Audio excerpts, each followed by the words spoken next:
This year, we've seen record-setting hurricanes in the south. Another one, Hurricane Delta, is now threatening the Gulf. And we have seen record-setting wildfires in the west.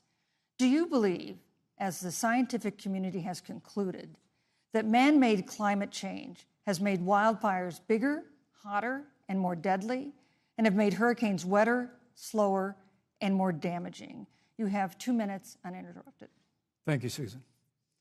Well, first, I'm very proud of our record on the environment and on conservation. According to all of the best estimates, our air and land are cleaner than any time ever recorded. Our water is among the cleanest in the world. And just a little while ago, the President signed the Outdoors Act. It's the largest investment in our public lands and public parks in 100 years. So President Trump has made a commitment to conservation and to the environment. Now, with regard to climate change, the climate is changing. But the issue is, what's the cause and what do we do about it? President Trump has made it clear that we're going to continue to listen to the science. Now, Joe Biden and Kamala Harris would put us back in the Paris Climate Accord. They'd impose the Green New Deal, which would crush American energy, would increase the energy costs of American families in their homes, and literally would crush American jobs. And President Trump and I believe that the progress that we have made in a cleaner environment has been happening precisely because we have a strong free market economy. You know, what's remarkable is the United States has reduced CO2 more than the countries that are still in the Paris Climate Accord, but we've done it through innovation, and we've done it through natural gas and fracking, which, Senator, the American people can go look at the record. I know Joe Biden says otherwise now, as you do, but the both of you repeatedly committed to abolishing fossil fuel and banning fracking. And so by creating the kind of American innovation, we're actually steering toward a stronger and better environment. With regard to wildfires, President Trump and I believe that forest management has to be front and center, and even Governor Gavin Newsom from your state has agreed we've got to work on forest management. And with regard to hurricanes, the National Oceanic Administration tells us that actually, as difficult as they are, Thank you, Vice President. There are no more hurricanes today than there were 100 years ago. Thank you. But many of the climate alarmists use hurricanes and wildfires to try and sell their bill of goods of a Green New Deal. And President Trump and I are going to always put American jobs and American workers first. Senator Harris, as the Vice President mentioned, you co-sponsored the Green New Deal in Congress. But Vice President Biden said in last week's debate that he does not support the Green New Deal. But if you look at the Biden-Harris campaign website, it describes the Green New Deal as a crucial framework. What exactly would be the stance of a Biden-Harris administration toward the Green New Deal? You have 2 minutes uninterrupted.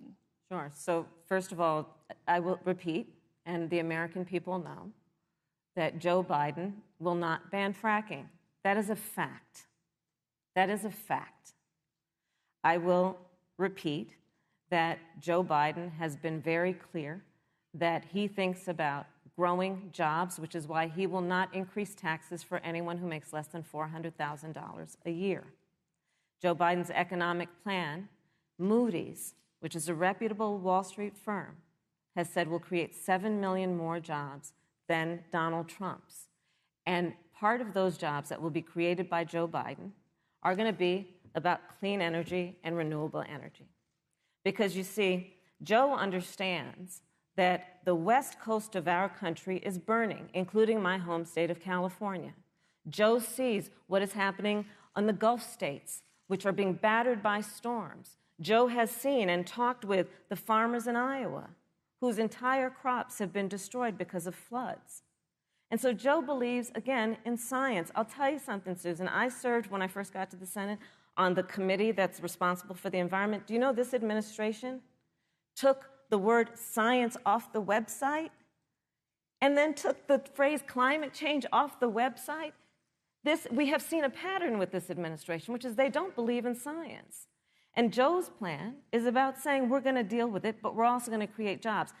Donald Trump, when asked about the wildfires in California, and the question was, the science is telling us this, you know what Donald Trump said? Science doesn't know.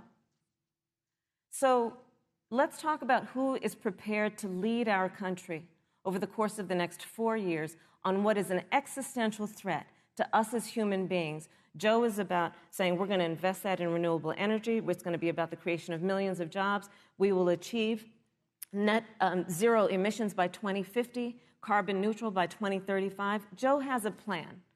This has been a lot of talk from the Trump administration, and really it has been to go backward instead of forward. We will also re-enter the climate agreement with pride. Senator Harris just said that climate change is an existential threat. Vice President Pence, do you believe that climate change poses an existential threat? As I said, Susan, the climate is changing. We'll follow the science. But once again, Senator Harris is denying the fact that they're going to raise taxes on every American. Joe Biden said twice in the debate last week that on day one he was going to repeal the Trump tax cuts. Those tax cuts delivered $2,000 in tax relief to the average family of four across America. And with regard to banning fracking, I just recommend that people look at the record. You yourself said repeatedly that you would ban fracking. You were the first Senate co-sponsor of the Green New Deal. And while Joe Biden denied the Green New Deal, Susan, thank you for pointing out, the Green New Deal is on their campaign website. And as USA Today said, it's essentially the same plan as you co-sponsored with AOC when she submitted it in the Senate. And you just heard the senator say that she's going to resubmit America to the Paris Climate Accord.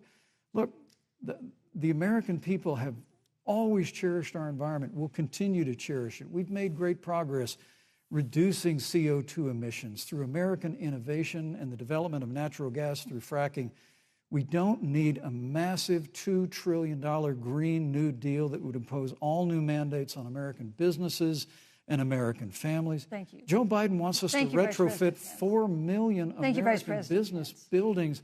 It makes no sense. It will cost jobs. President Trump is going to put America first. He's going to put jobs first, and we're going to take care of our environment and follow the science.